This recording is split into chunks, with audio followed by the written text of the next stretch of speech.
Cars seems to be widely accepted as the worst Pixar franchise, but it's actually my favorite. I've probably seen the original Cars over 300 times. So, is the Cars franchise as bad as people say?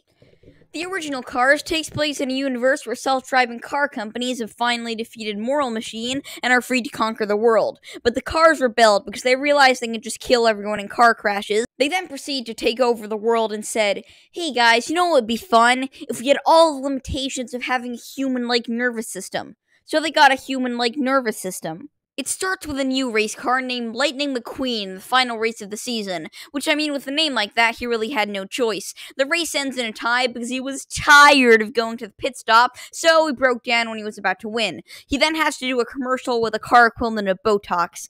He then goes to the new spot of the final race on a truck that has had its internal organs ripped out, and apparently has learned nothing, and tells the truck not to stop driving when it's tired. The truck then falls asleep and Mcqueen falls out. He breaks the roads of this town called Radiator Springs, and is then captured and sent to court, where he is sentenced to fixing the roads, by all 12 inhabitants of the town.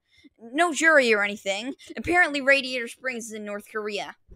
He becomes friends with a tow truck named Mater, falls in love with a Porsche named Sally, and finds out that Doc Hudson, the judge, used to be a race car, but then after a crash, no one wanted him anymore because there were new, more advanced race cars, and apparently no one thought of a part replacing business. I mean, seriously, imagine how much money you could make if you could literally replace people's limbs. Mcqueen goes on a stroll with Sally, and she talks about how Radiator Springs used to be super important, but then no one started stopping by anymore. Yet somehow, the economy and supply network still worked with 12 inhabitants.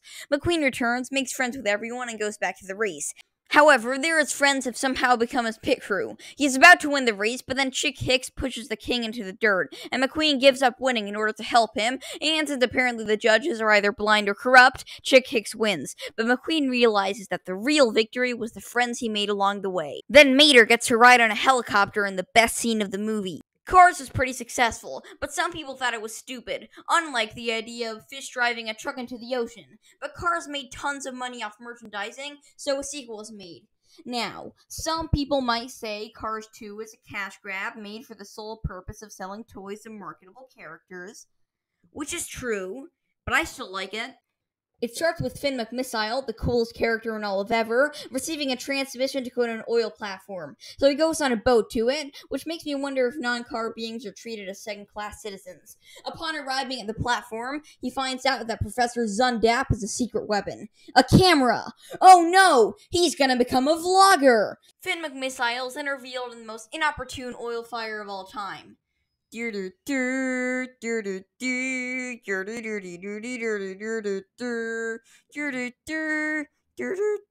McMissile is then cornered, but since he is the coolest thing to ever exist, he jumps into the ocean and swims.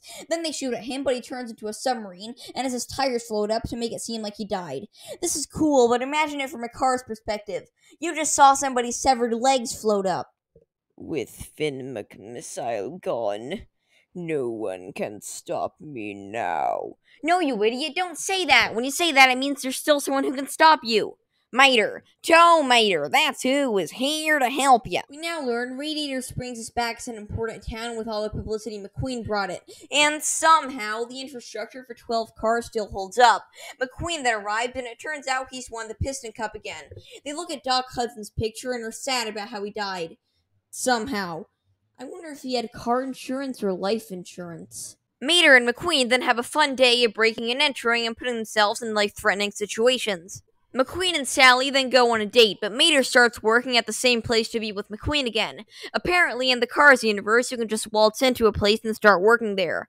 On the TV, it is revealed that there is a new Grand Prix for Cars hosted by Sir Miles Axelrod, an electric car. And one of the participants is Francesco Bernoulli, who is basically the Italian version of Lightning McQueen. Mater then challenges him on behalf of McQueen, who agrees, even though he's on break. McQueen, Mater, and friends then go all the way to Japan on a plane. I wonder if planes in the Cars universe have hollowed insides or if their organs are ripped out to be used as convenient transport. In Japan, they find merchandise of Lightning McQueen as a reference to real life. Finn McMissile then runs into another spy named Holly Schiffwell, who despite not being a field agent, he relegates an extremely important field mission to. Holly Schiffwell then runs into Mater and somehow believes he's actually a spy. Mcqueen and Mater then speak to Francesco, and Mater runs to the food stand upon learning food is free and thinks wasabi is pistachio ice cream. He then proceeds to leak oil in the middle of Mcqueen's presentation. Mcqueen is obviously not happy about this and tells him to go to the bathroom. You know, Mater just ate wasabi, a real food, yet for some reason in this movie, cars seem to only leak oil. What type of biochemical machinations occur inside of these cars? In the bathroom, Mater meets a spy and then has issues with Japanese toilets. Then the spy gets assaulted, but Mater leaves since she thinks it's some sort of family reunion. He should have known. Those are way more violent. The spy then gets captured and tortured. I'm starting to think Disney made this as an excuse to have so much violence in a PG movie. The race then happens, and several cars explode from the vlogger camera. Darn Professor Zundap doxing people. Mater gives Mcqueen bad advice because he's listening to Holly Shifwell, so Mcqueen loses and gets angry at him. So Mater leaves. Mater goes to an airport and runs into Finn McMissile. Then they get chased by cars to the airplane runways and board a French plane. Mater, Finn, and Holly go to Paris to find a friend of Finn's who's been ordering new organs from whoever the main villain is. So there are part replacement businesses. They then get redirected to Italy. On the train, they discuss how the Lemons are behind this. Mcqueen is also there for his next race. Mater is sent to infiltrate the bad guys, and Finn McMissile congratulates him on pretending to be a fool, not knowing that Mater wasn't pretending. Huh. I had that happen to me once. In the race, more cars explode because of the vlogger camera. Meanwhile, it turns out the oil industry is actually run by the Lemons, which means they basically run the world. Despite this, they complain about renewable energy, and it turns out they have a plan to discredit it and continue running the world using the vlogger camera. Well, I sure am glad that doesn't happen in real life. The Lemons then discuss their plan to kill Mcqueen. Mater accidentally activates a million different things with voice control and gets away, but then he gets captured again and trapped in Big Ben along with Finn McMissile and Holly Shifwell. There they find out that Mater is not actually a spy. You'd think top secret spy organizations would check these things, but let's not forget, this is the same organization that had top secret information delivered in a bathroom. Mater escapes, and then Holly Shifwell is able to get her and Finn out of the clock by using movie engineering gibberish nonsense.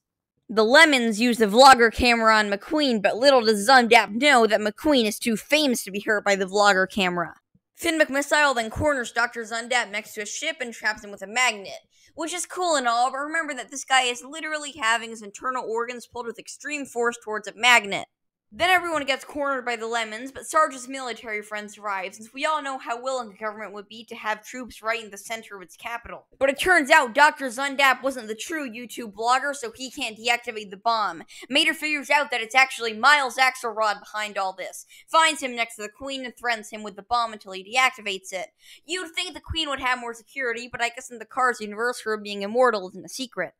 After Mater exposes their big evil scheme, the oil companies are no more. You know, besides their billions of dollars and control over the substance necessary for Cars to survive. As you can see by the amount of time it took me to summarize both plots, you can tell Cars 2 went off the rails and turned into an amalgamation of plot lines and weird spy movie stuff. And it's epic!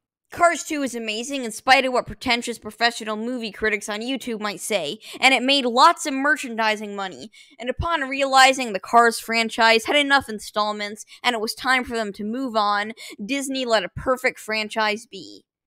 Just kidding, it's Disney, they made a third one. Cars 3 is everything people say is wrong with Cars 2. It's boring, unoriginal, and ruins everything.